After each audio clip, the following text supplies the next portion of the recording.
Kamusta? Today I will show you how to replace the accessory drive belt or serpentine belt on a Toyota Wigo. Ito yung mga kailangan natin. Bagong drive belt for the Wigo, ratchet wrench, 12mm socket, half-inch drive, 12mm socket, 3/8" drive, 14mm socket, isang socket adapter, jack stand, hydraulic crocodile floor jack, isang screwdriver wrench, 10mm socket, flex handlebar, 21mm deep socket, torque wrench, flathead screwdriver, at isang malinis na basahan. Pakiramdaman ang current tension or tightness on the stock belt para meron tayong ideya kung gaano kahigpit dapat yung bagong belt once we installed it. We're now pulling out the engine cover to have more space to work on. Using a socket and wrench, we will loosen the pivot bolt by turning it counterclockwise.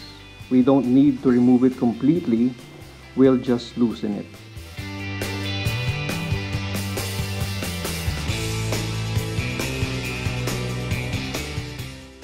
That's the other end of this bolt. Put a 12mm socket to the wrench to loosen the adjusting bolt. Pakaliwa ang pihit para luwagan. We don't need to loosen it all the way. Once you feel na medyo maluwag na, okay na yon.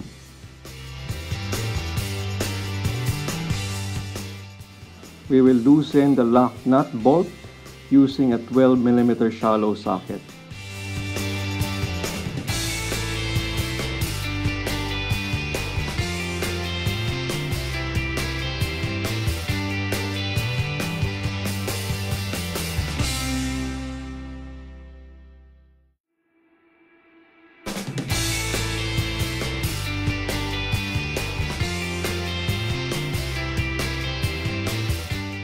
We already loosened up the belt. We will now remove this trim behind the wheel well to see and have access to the 4 pulleys. Loosen the front right tire only.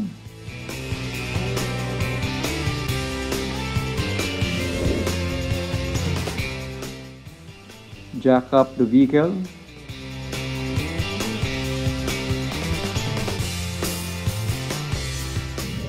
Remove the wheel nuts and tire. And using a 10mm socket wrench and a flathead screwdriver, take one bolt out and some plastic rivets.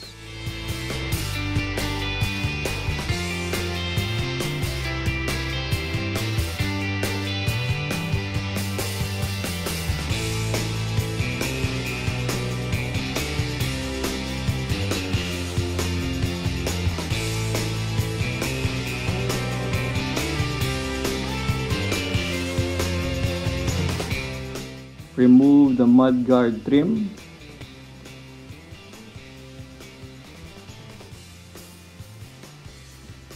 Take out the old belt. There's a belt guard on the upper left side. We will just slide the belt under it. Hindi na natin tatanggalin yung bolt on top of it.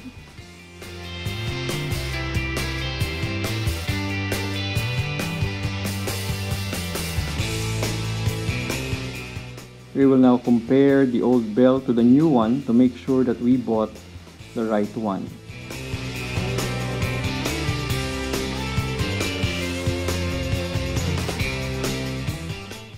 According to the owner's manual, this is how the serpentine belt should be installed around the alternator, crankshaft, AC compressor, at idler pulley.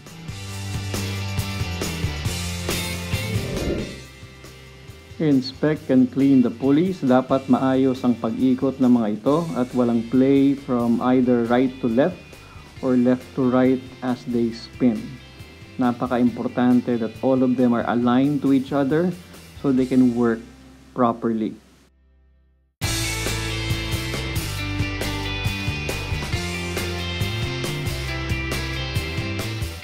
We have come to the most exciting part of this project. We will now install the new belt. We can always refer to the owner's manual so we can be reminded on how to put the belt around the pulleys. We can also take some pictures of this diagram using a mobile phone.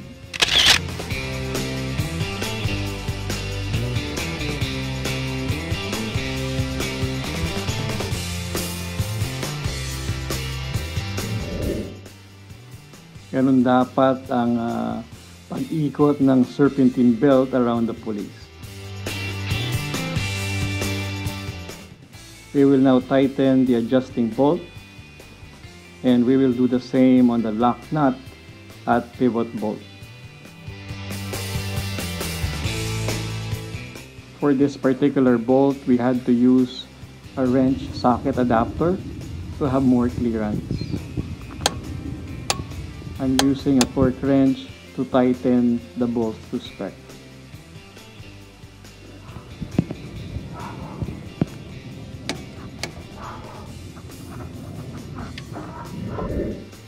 Put back the engine cover. Start the engine.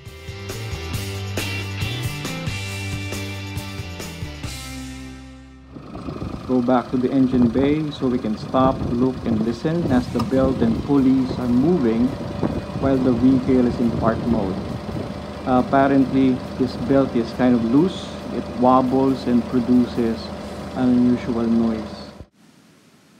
We don't need to panic. Hindi natin nasira yung makina o sasakyan. We just need to tighten the adjusting bolt some more to increase the tension on the actual belt.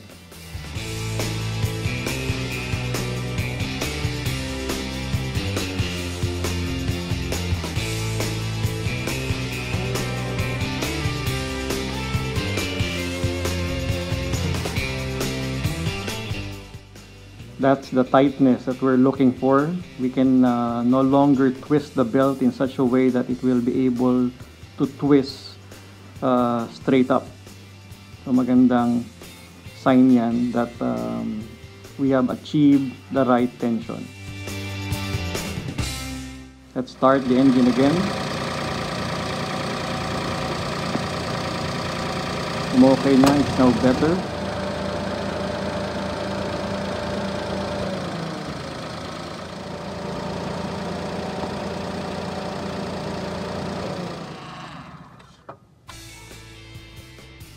We'll now reinstall the mudguard plastic trim.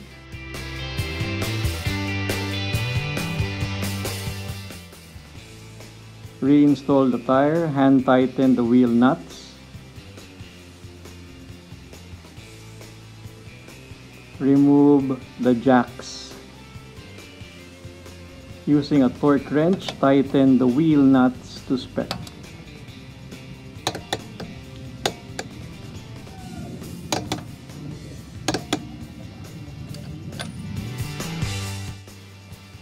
Isara ang hood. Let's go for a test drive. You can go around your neighborhood, turn off the head unit so you can listen if the accessory drive belt is producing chirping sounds or any sound that you don't normally hear from your Wigo. Kung may kakaibang tunog, then pull over, tighten the adjusting bolt. If there's none, then let's praise God for a job well done.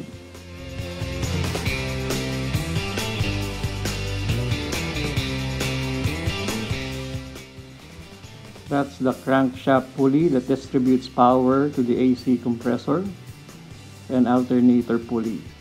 The idler pulley helps rotate and route the belt. According to the owner's manual, we should inspect the drive belt every 12 months or 20,000 kilometers, whichever comes first. Under normal driving conditions, the belt needs to be replaced every 4 to 6 years or between 90 kilometers to 150,000 kilometers, more or less. I hope marami kayong natutunan, and I hope this would challenge you to change the Wigo's accessory drive belt by yourself. I would appreciate it if you would subscribe so I could make more video tutorials like this one. May God bless you, and I'll see you soon.